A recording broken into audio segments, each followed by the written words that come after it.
પરંતુ શું તમે એવી ક્યારે ઘડિયાળ જોઈ છે જેના કાંટા ઊંધા ફરતા હોય? નમસ્કાર દર્શક મિત્રો, ખબર છે .com પરથી હું દ્રષ્ટિ નાયક આપ સૌનું સ્વાગત કરું છું.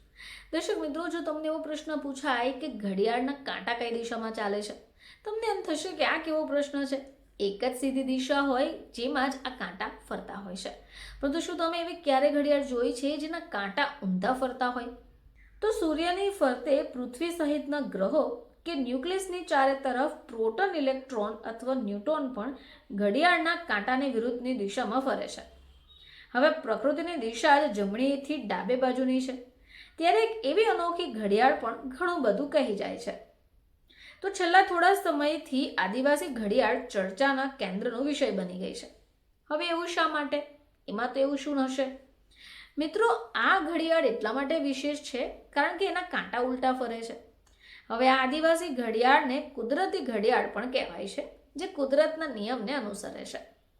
હવે આદિવાસી સંસ્કૃતિમાં નૃત્ય, ઘંટી ફેરવવી, હળ ચલાવવું, ચાકડા પર માટીના વાસણો બનાવવા, આ બધી ક્રિયા કરતી વખતે ગતિ હંમેશા ઘડિયાળની વિરુદ્ધ દિશા એટલે કે જમણેથી ડાબુ બાજુની હોય છે. હવે આના સિવાય આદિવાસીઓના પૂજાના અનુષ્ઠાન, જન્મ સંસ્કાર, લગ્ન અને મૃત્યુ સંસ્કારની વિધિઓમાં પણ જરૂરી ક્રિયાક્રમ એટલે કે જમણેથી ડાબી બાજુ કરાય છે. એટલે કે ઘરે આવેલા મહેમાનોને પાણી આપતી વખતે જમણીથી ડાબી તરફ બેઠેલા મહેમાનોને પાણી આપીને આ દિશાની પરંપરાનું પાલન કરવામાં આવે છે, જેને આતિથ્ય સત્કાર પણ કહેવાય છે. પરંતુ આવું શા માટે? રિસર્ચ કહે છે કે વેલની લટાઓ વૃક્ષ ઉપર ઉધ્વગમન માટે જમણેથી ડાબી બાજુ વળાંક લે છે. હવે આ ઉપરાંત ચક્રવાત કે પાણીમાં ઉગતા વમળની દિશા પણ પરંપરાગત ઘડિયાળના કાંટાની વિપરીત દિશામાં હોય છે. સૂર્યની ફરતે પૃથ્વી સહિતના ગ્રહો કે જે ન્યુક્લિયસની ચારે તરફ પ્રોટોન, ઇલેક્ટ્રોન કે ન્યુટ્રોન પણ ઘડિયાળના કાંટાની વિરુદ્ધની દિશામાં ફરે છે. હવે પ્રકૃતિની દિશા જમણેથી ડાબી બાજુની છે. પ્રકૃતિ સાથે ગજબનું તાદાત્મ્ય ધરાવતો અને પ્રકૃતિ પૂજક ગણાતો આદિવાસી સમાજ સંસ્કૃતિને વરેલું છે, જે પોતાની સંસ્કૃતિને ટકાવી રાખવા જૂનવાણી પરંપરા પણ નિભાવે છે. જો કે આવામાં ક્યારે વિચાર એવો આવ્યો કે ઘડિયાળ કેમ ઉલટી ફરે છે?